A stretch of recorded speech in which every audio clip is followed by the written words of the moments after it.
भाई retired colonel हैं और हमें ये दुख हुआ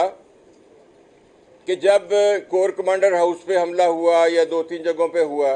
हमने उसके बाद एक परेशानी के आलम में रहे और गूं की हालत में रहे कि हमें क्या करना चाहिए। अब क्योंकि एक पार्टी के साथ ताल्लुक़ था, उसको छोड़ना और सारा कुछ करना ये एक लम्हा फ़िक्रिया था हमारे लिए। लेकिन हम तमाम दोस्तों ने बैठ के, राना ज़ाहिद महमूद साहब भाई हैं हमारे, शकील शाहिद साहब हैं, एक्स MP हैं, मेरे साथ रहे हैं,